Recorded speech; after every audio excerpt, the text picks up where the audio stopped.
मित्रों, भारत के पूर्वी राज्य उड़ीसा में स्थित जगन्नाथ धाम अलौकिक है। पूरी क्षेत्र में इस तीर्थ के होने के कारण इसे पुरुषोत्तम क्षेत्र कहते हैं। तो वहीं भगवान नील माधव के नील विग्रह के कारण ही यह क्षेत्र नीलांचल कहलाता है।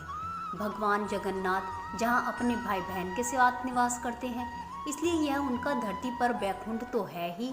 इसके अलावा उनके मंदिर में लक्ष्मी का विशेष रूप से निवास होने के कारण इसे श्री मंदिर भी कहा जाता है। एक दिन देवी लक्ष्मी और नारायण आपस में बातचीत कर रहे थे। देवी लक्ष्मी उनके हर अवतारों की चर्चा कर रही थी और साथ में उनकी अपनी भूमिका पर भी बात कर रही थी। इसी दौरान उन्होंने त्रेता युग के राम अवतार और उस दौरान वनवास के दिनों को भी याद किया। लक्ष्मी जी ने कहा कि भले ही संसार की नज़रों में वनवास कितना भी कष्टदारी रहा हो, लेकिन वह दिन भी कितने सुख भरे थे। मैं आपके लिए भोजन बनाती थी और आप भी प्रेम से खाते थे। वैसे कई बार सोचती हूँ कि उस दौरान मानवीय रूप में भी लक्ष्मी कितनी विवश थी, अपने हाथों से स्वादिष्ट व्यंजन बनाकर आपको कभी ना खिला सकी। तब विष्णु जी ने कहा, ऐसा क्यों कह रही हैं आप? राम अवतार में ना सही, लेकिन कृष्ण अवतार में तो हम दोनों राज परिवार में ही थे। तब तो आपने ये इच्छा पूरी कर ली होगी। यह सुनकर लक्ष्मी जी ने कहा, ऐसे मौके भी कभी कभी ही आए। सत्यभामा और जामवंती में आपके लिए ऐसी होड़ लगी थी, रसोई तो क्या, कहीं भी मेरे लिए कुछ करने को बाकी ना था। तब विष्णु जी ने कहा, ठीक है, अगर आपकी ऐसी इच्छा है तो जैसे धरती पर महादेव कैलाश पर निवास करते हैं और पार्वती उनके लिए भोजन बनाती हैं, उसी तरह हम दोनों जगन्नाथपुरी में निवास करेंगे।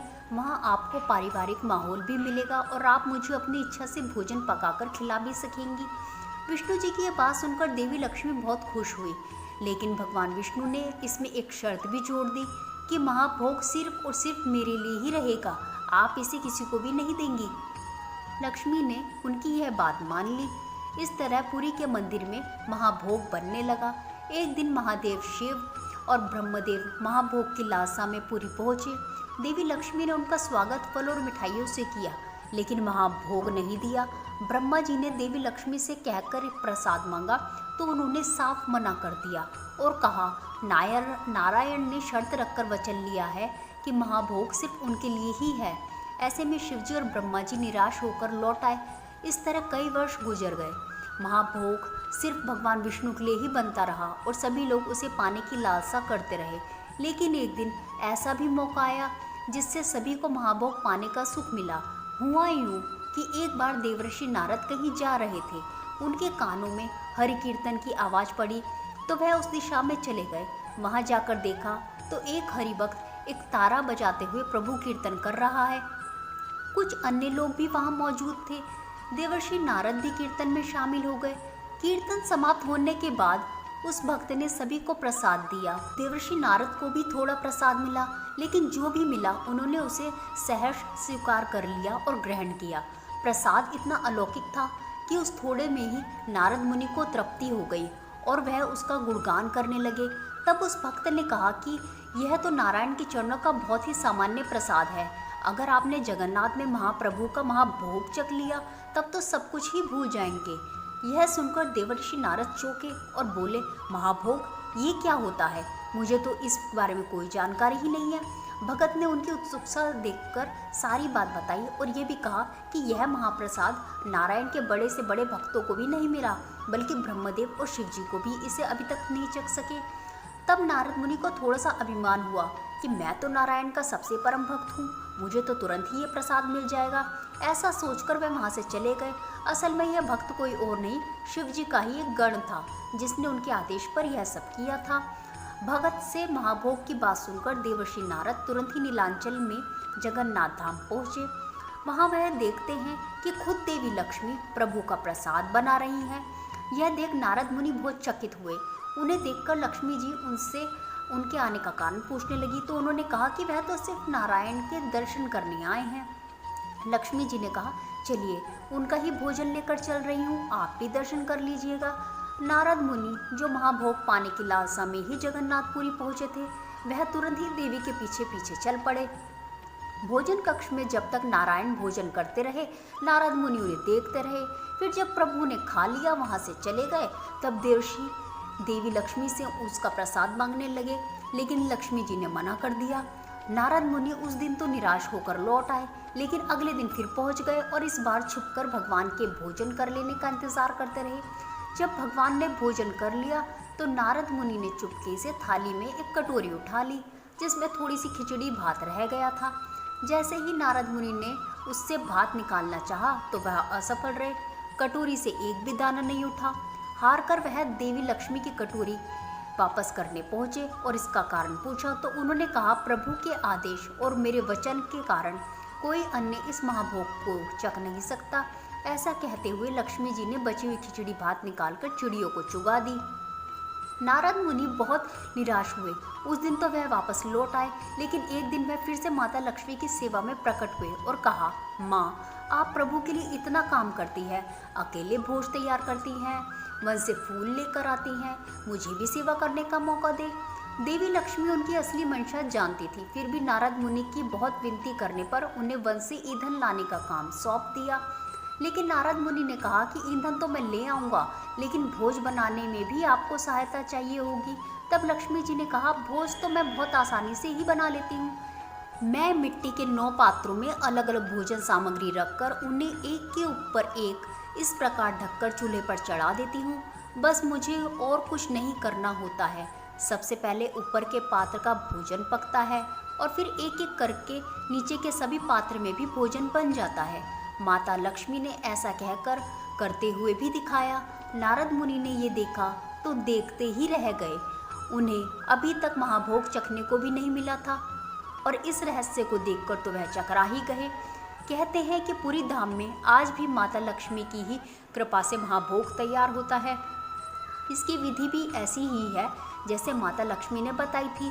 प्रतिदिन जगन्नाथ महाप्रभु को 56 भोग लगाया जाता है और फिर दर्शन करने आए श्रद्धालुओं में यह प्रसाद बांटा जाता है। लेकिन सवाल ये है कि क्या नारद मुनि को यह महाभोग मिल पाया? जब महाभोग किसी को नहीं मिल सकता तो फिर आज ये श्रद्धालुओं को कैसे मिल जाता है? तो इसके पीछे देवर्षि नारद की 12 वर्षों की अथक मेहनत शामिल है।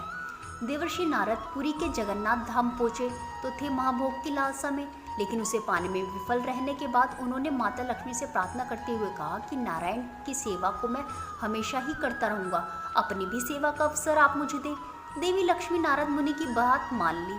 उन्हें कभी ईंधन लाने, कभी जल लाने, कभी अन्न लाने आदि के कामों में लगा दिया। इस तरह देवर्षि नारद को 12 वर्षों तक देवी लक्ष्मी की सेवा करते रहे। इस तरह वह लक्ष्मी जी की सुबह से शाम तक सारी दिनचर्या समझ चुके थे। एक दिन देवर्षि नारद भोर की पूजा के लिए वन से लाए कई सुगंधित फूलों की एक माला लेकर लक्ष्मी जी की सेवा में पहुंचे। उन्हें यह माला पूजा के लिए भेंट में दी। कुछ पुष्पों की सुगंध और कुछ नारद मुनि की तरह साल की सेवा से प्रभावित होकर देवी लक्ष्मी ने उनसे उस दिन वरदान मांगने को कह दिया। नारद मुनि जो 12 साल से इसी एक दिन का इंतजार कर रहे थे, उन्होंने मौका देते ही झट से अपना मनचाहा वरदान मांग लिया। उन्होंने कहा, बस माता, मुझे एक बार भगवान जगन्नाथ का महाप्रसाद चखने दीजिए। नारद मुनि की ये इच्छा सुनते ही लक्ष्मी जी सोच में पड़ गई। अब या तो नारायण को दिया वचन भंग होने वाला था या फिर नारद मुनि को दिया वरदान। ऐसे में उन्होंने देवर्षि से कहा, ठीक है, सही समय आने पर मैं आपको महाभोग जरूर खिलाऊंगी। नारद मुनि ने यह सुनकर खुशी खुशी वहाँ से चले गए। अगले दिन जब नारायण भोजन करने पहुंचे तब देवी लक्ष्मी को चिंता में देखकर उसका कारण पूछा। उनके पूछने पर महालक्ष्मी ने बताया उन्हें देवर्षि नारद को दिए वरदान के बारे में।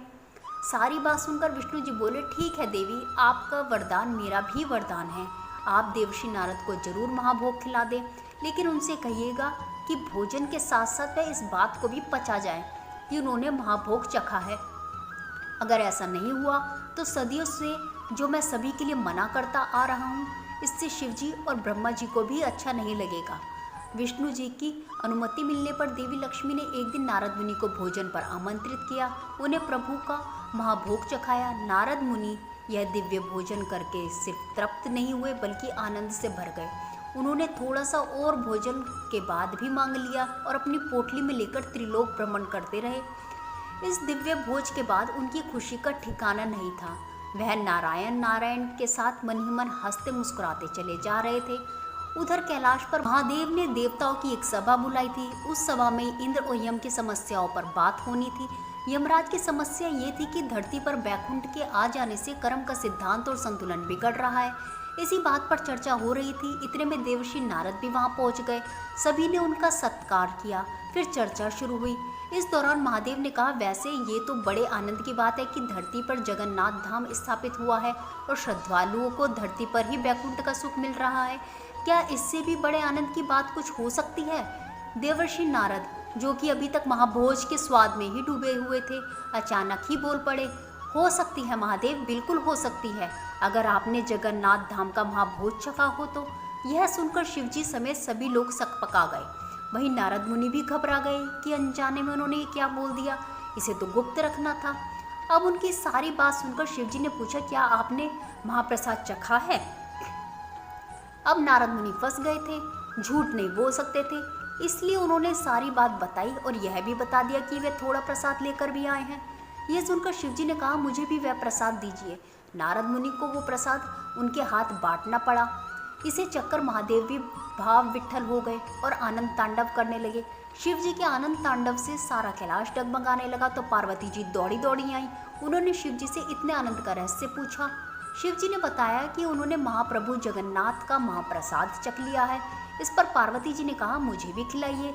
शिवजी ने कहा, नहीं, मेरे पास अब प्रसाद नहीं बचा। इस पर पार्वती जी गुस्सा हुई और बोली कि आपने अकेले ही प्रसाद कैसे चख लिया? अब ये प्रसाद सारे संसार को मिलेगा, चलिए मेरे साथ। ऐसा कहकर पार्वती जी और शिवजी जगन्नाथ धाम को चली। पार्वती जी एक रिश्ते में विष्णु जी की बहन भी लगती हैं, इसलिए आज वह इसी अधिकार से पहुंची थी जैसे एक रूठी हुई बहन भाई से अपनी बात मनवाने के लिए जाती हैं। पार्वती जी को इतने गुस्से में देखकर लक्ष्मी जी कुछ कह नहीं पाई और जगन्नाथ जी भी नजरें चुराने लगे। इस पर पार्वती जी ने ही मौन तोड़ते हुए कहा लक्ष्मी जी को कि भाभी कहकर संबोधित किया और बोली, क्यों भाभी, मुझे कुछ खिलाओगी नहीं? कितने दिन बाद मायके आई हूँ। लक्ष्मी जी ने ये सुनकर तुरंत ही फल मिठाइयाँ ले आई। तब पार्वती जी ने कहा, दोपहर हो रही है, भोजन का समय है, आप फल मिठाइयाँ खिलाएंगी, भोजन नहीं बना?